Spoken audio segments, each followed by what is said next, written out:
Okay, enough of that. Hi, I'm Nixie D Neurotic, and I'm bringing you a Toxicity Thursday original.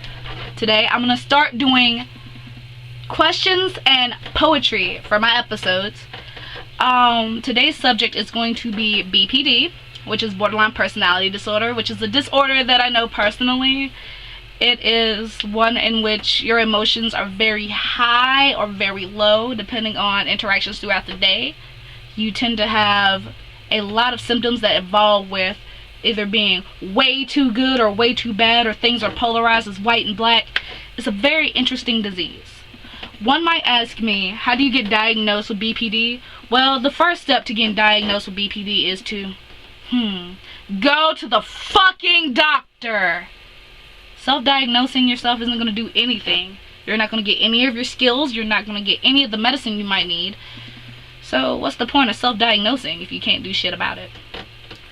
And when you go, you'll find out that you only need 5 of the 9 criteria to fit for BPD. Now, considering there are 9 criteria and you only need 5, think about the multiple variations of this disease that are out there, which most people only classify their BPD as external or internal. Internal means you don't outwardly show symptoms, and people who are external, they show their symptoms quite often. Somebody like me is mostly internal.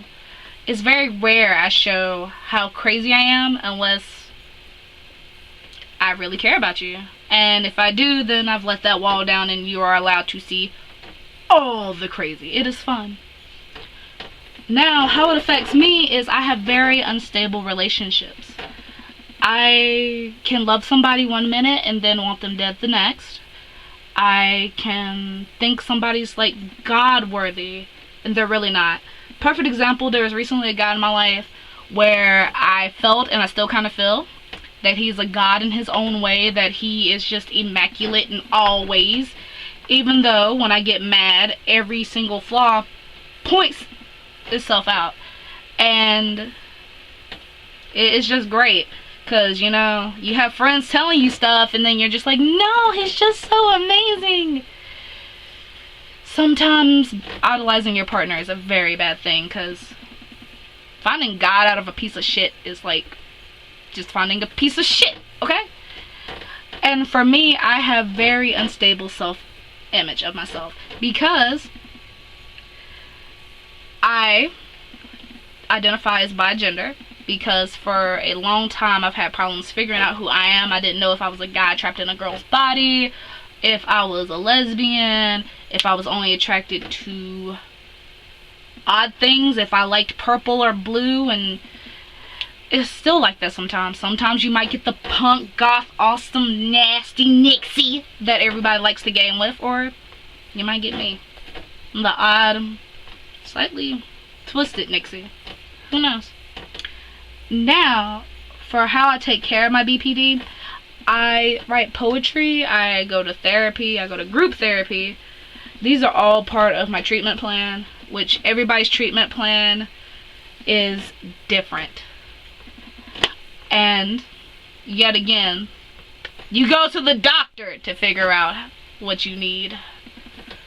So, you may ask, what do I think you should do?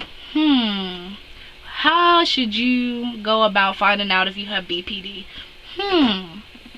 Go to the doctor. Follow doctor's instructions. You can't go much wrong. You can't go wrong with following their instructions. Unless their medicine makes you sick and then your throat swells up, but that's a risk we all have to take. Okay, I'm going to be sharing a poem with you today. One that was written about the situation I have mentioned in this video. If he's watching this video, then hey, maybe this will get into you. Maybe you'll understand. If not, then fuck it, enjoy my poetry. Alright? This one I'm gonna call Love. Love. Something that comes easy for some of us. A pain that comes slowly for others. I find myself thinking back, trying to figure out just what went awry. I've never hated you. I had only just gotten to taste you. Though I tasted your pain, I wanted to take it away from you. Once names got told, only to my ears did your story unfold. The more hate that was spoken, the more I wanted to be there for you. The more I wanted to love you and hold you, help you, perhaps, maybe even fix that nappy ponytail. Perhaps help you find better clothes. Perhaps bring the model in you out, the model that I saw from the day you walked through the door. But clearly, you need to find it within yourself too. But love, I can love you on my own.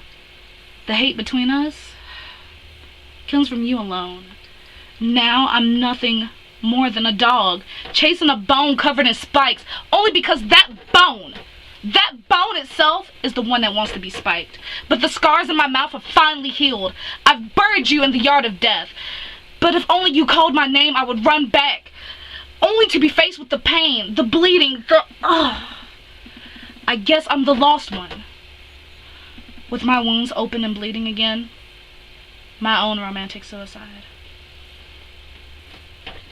Thank you guys for watching this video. I hope you guys will check out next week where I'll do another video with a topic of something different. Give me some ideas. Come on now, I can't just come up with shit on my own. Give me ideas. I'll try to write some poetry behind it, and I will come back to y'all next Thursday.